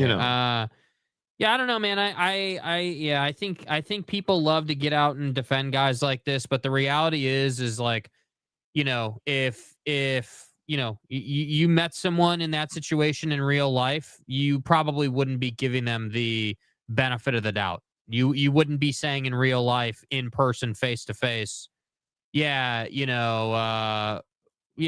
happy to hire you, even though you had guys in your locker room doing what they like. No, you wouldn't. Well, nobody would. And look at UW fan Jim. I totally agree with you. I think you would have to be low rent to hire that guy. Yeah. Do you know what you would be overlooking to hire him? I just never would. Personal vendetta? What do you mean? How do I have a personal vendetta against the guy? Yeah, I don't. I don't know what your deal is, dude. It's not a personal vendetta. It's the reality of the situation. I mean, there's no. Yeah. It just is what it is. I just don't think it's controversial. Yeah, and by the way, Paxton, you guys have a huge couple of weeks coming up here. You talking about Texas? Yeah. Yeah. Yeah, I think it is. Man, I think I was looking at this last night, and I think the bye comes at a really good time for Texas. But if you look at next week, I think this week is a dog week in football. Yep. You look at Notre Dame Pitt, I think is one of the games of the year. That game is at Acrisure and Pitt, and it is going to be bedlam. And I think Pitt's got a real chance to win that game. I think Utah and Baylor is a very consequential game at McLean. TCU goes to Provo. I look at Oklahoma and Bama at Bryant-Denny and Tuscaloosa as a huge game. I think Tech is going to be coming off of BYU and hosting UCF. That will be a huge game. And you look at like Iowa at the Coliseum taking on SC. There's just so many huge games. Oh, by the way, it's Texas and Georgia in Athens. That's a huge game. Like, and even for Ohio State, they've got UCLA at the shoe. You know how good Nico Imaliava has looked lately? They're going to handle him, dude. They will. But he's much improved. Like next week, as much of a dog-ass week that this is. And really, it's only Tech and BYU, and I think every other game is just kind of meh. Oh, I think Texas, Georgia is. That's this week. Yeah. Mm-hmm. This week, BYU, Texas Tech is the game of the week by far, and ain't close. Yeah. Next week, I think there's a bunch of games of the week headlined by Texas and Georgia. Yeah, I think that Texas and Georgia game is the game that will define Arch's season. I don't care what you got after that. You win that game, now you've got all the confidence you can beat anybody. You lose that game, your season's over. Irish are going to dog walk Pitt, dude. They damn well better, dude. They need to. I mean, like, if you look at the rankings, they need to. That needs to be a dominant win. Big time. Like, it just is. You just have to. Because what is it? What is it right now? And I'm bummed that King of Thailand's not here, but what is it? Get in at 9-3? I don't think so, man. I think you got to win that Georgia game. Because A&M, if we're being truthful about Texas A&M, I think Texas A&M is solid, not spectacular. They're not always pretty football. But if I look at A&M and they've got, who do they have this? Oh, Missouri. They've got Missouri this week. But their wins are UTSA, Utah State, at Notre Dame, Auburn, Mississippi State, Florida, Arkansas, and LSU. Have they beat a good football team this year?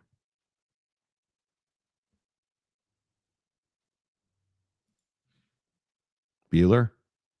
I mean, Notre Dame, I guess. Is Notre Dame a good football team? Yes. Not better than Texas. Are they better than Texas? I don't think so. It's week to week, bro. It's week to week. That's the reality. Yeah. And I would also remind you, little buddy Bo Perbula for Mizzou, out for the year. So I think Texas is better. I think the game in Athens next week is the entire season for Arch and the Horns. Yep. I think that's the whole goddamn thing. I think it's the whole thing. And he has a chance to redeem his season. He has a chance to redeem the whole thing. Nico's going to have flashbacks of last year's playoff game when he comes to OSU. Damn right. He better, right? He better. Kaner and BYU, go Cougars. Archie is overrated. Well, he's 7. How old is Archie Manning? 70 years old? You know, just win, baby. Fight On says, Irish are we better than Texas? According to ESPN Chicken Heads, A&M should be the number 1 team in the nation. Sorry, man. I don't buy A&M. I don't buy A&M, not for a goddamn second. How can you? There's no reason to buy them. I agree. I think it's going to be really, really tough. We have one of our first big college basketball games of the year, by the way. Carolina and Kansas. Carolina actually going to be good this year? Or? I don't know. Carolina basketball is like Notre Dame football for me. 37-24 is my prediction for Texas Tech. Wow. I don't see 37 points. So you think Tech is putting up 37? Yes. I don't see them putting up. Not BYU's going to have to mess it up, dude. Well, the only way that would happen is if BYU turns it over multiple times. Yeah. Go Bear. We're going to find out. Be here Monday, Kurt, because we'll have a long discussion about it. I hate to say it, but 9-3 Notre Dame would still get in over 9-3 Texas. Agreed. Neither of them should get in as 3-loss teams, though. I agree. Maury Alvarez, who's been a member of the show for 34 months. Your stash is aviators and a hoodie away from. Okay. My stash is coming in. Yep. I hate it. I hate everything about it. But Mrs. Monty likes it, right? Oh, dude. She licks it. No, I'm kidding. Okay. Totally kidding. I didn't need to hear that. That's Stay hard. Totally kidding. Yeah. Totally kidding. Maury, hope the kids are well. Yeah. Just that gamer 57-12. Do you think BYU makes the playoff if they lose tomorrow? Yes. I disagree. No. I do not think they make the playoff if they're a 1-loss team. I don't think they have the credibility nationally, and I don't think that if they lose this game, they will lose another game before the season's over. No. I don't think so. I think if they lose this game, they will be so I more worry about them dropping the because they go TCU at the Natty and then home for UCF. They're better than TCU and they're better than UCF, but Cincinnati's actually pretty solid. 2-loss BYU's not getting in, bro. 2-loss BYU's not getting in. If they win at Texas Tech, I really worry about that Cincinnati game. I really worry. And the other thing that I think you have to look out for is how healthy will BYU be coming out of Lubbock? Yeah. Because it's going to be a really physical football game. I mean, these dudes love banging face masks. All of them. All. That's why I'm terrified. I'm not looking to rehash the whole thing. Go back and listen to everything we said. But, dude, if they're running a lot of RPO with Bear, I don't like his chances of surviving the game. It makes me nervous. But I think it's incredibly important. Yeah. It is. It really makes me nervous. It really makes me nervous. 27-21 Tech. Bears got a pick. BYU's got a fumble recovery. Can't pull it out in the end. 27-21 Tech. That's my prediction. BYU needs a defensive touchdown to win this game. Yeah. They need to pick 6 Behren Morton. I think it's hugely important. Tech's punch-out game is masterclass. If BYU doesn't protect, then yeah. But BYU's been great with ball security.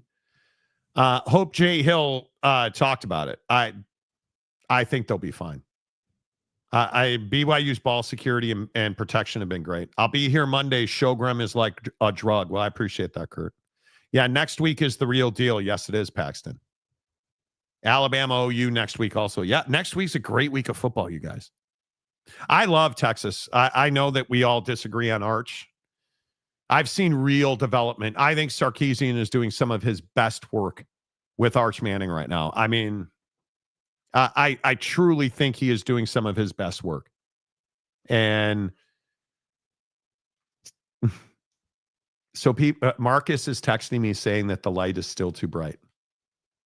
Okay, turn it down. How's that? Is that better? Is that better? I mean, okay. There you go. What if I move over? Does it give me a halo? I think Steve Sarkisian is doing some of his best work with Arch right now. I think he's earning his paycheck. If BYU loses tomorrow in the finals, could Utah be an at-large if they went out? In fact, yes. Yeah. Yes, they can. I think if Tech loses tomorrow, they're done because the road to the conference championship pretty much blocked. BYU, if you're the Big 12, you're rooting for Texas Tech to win this game and have a BYU Texas Tech rematch in the championship. I think that's what you're rooting for. Mm-hmm. Yep, absolutely. But, does Missouri have a chance against A&M? Bo Perbula being out really hurts. Really hurts. Still, Eric, 28-17 BYU end of Texas Tech season. Whew, that would hurt. If Texas, Oklahoma, and Vandy win out, the Big 12 will only have one team in. The Vandy thing is very interesting. Yeah, it's angelic. Yes, it is. And I'm sexy. Thank you, Paxton. I agree. All right, before we leave, can we talk about 100 chicken McNuggets, please? Now, you guys know that I used to gorge my butthole on McDonald's chicken nuggets. I haven't... Jake, when was that time in Westminster that we had those chicken nuggets? I don't remember the year. It's more than 10 years ago now. I mean, it's been, that's the last time I had McDonald's chicken nuggets. Yeah, I mean, it's been, and before that, it was the great run at the Sporting News studio that we did. But I did not eat chicken nuggets that day. We had a chicken nugget eating contest. I did not have them that day. Good old Justin Hintz had them that day. That's right. Yeah, so. I don't know. I feel like this is a play on a KFC bucket. I don't understand it. You're not a fried chicken joint. You offer chicken McNuggets, cool, but I'm not buying a 100-piece from McDonald's for myself. Sorry, dude. I could kind of see why maybe, hey, you and 4 people, but no, I'm good. I think this is going to be really interesting. Why would you want 100 chicken nuggets? Why would you want it? Here's the ingredients list. White boneless chicken, vegetable oil, enriched flour, bleached wheat flour, yellow corn flour, vegetable starch, salt in a lot of it, leavening agents, spices, yeast, lemon juice solids, dextrose, which is sugar, Mm-hmm. natural flavors, including fermented meat, fermented pork, fermented bark, edible yeast, fruit and vegetable juice, spices, egg. What is egg particulate? I'm not eating chicken McNuggets. Am I crazy about this? No, you're not. You're not. And I have a lot of trouble. I enjoy McDonald's breakfast from time to time, but anything else from there is just, and even the I'm not saying the breakfast is healthy because it's not. It's loaded with sodium. But it's good. But it's really good. Sausage McMuffin with egg? Yes. Yeah, I mean, the McGriddle, obviously. Yeah. What? Bart on TikTok, are you guys really so desperate that you're begging people to buy your product on your YouTube show? No, I'm not. The point is, God, you say one thing, you bitch and moan about one thing. Here's the problem. People who make comments like that don't understand business. Do you understand that what did you say the other day about how many views this channel gets a week? Isn't it? It's. I'd have to go back and look. It's millions a month. Yeah, it's a lot of views, dude. Yes. We would be foolish not to include the link in the description of every video we do. Why would we not? Even if you get 5 sales from it a month, why wouldn't you do that? Yeah, I don't know. So if you want to crucify us for quote unquote begging, okay, cool, dude. At least we're trying. What are you doing? Like, what are you doing? Yeah, oh, that's right. You're listening to the show. And I appreciate everybody who listens. I really, I love that you guys watch this show. I love you support our causes. I love you support the advocates. This is not our only business line. I don't know why that struck such a chord with me, but it's not desperation. The issue that we're talking about, if you guys don't know, Jake and I both do Amazon FBA private label, which means we created a brand, launched it on Amazon.com, Amazon app, and we sell things. My products include an entryway shelf with hooks and 2 sets of toys. And my one construction set of toys is struggling for reviews because this is my first launch and I did not handle reviews right. And my shelf is actually struggling for reviews as well. So reviews have been, the big mistake I made is I sent what's called F&F, friends and family reviews out. And I had too many people review it at the same time, so Amazon suppressed them. So yes, I need reviews. And yes, I need people to buy my stuff. No, I'm not desperate. It's the process of building a brand on Amazon. You need to get to 25 reviews as soon as possible. ASAP.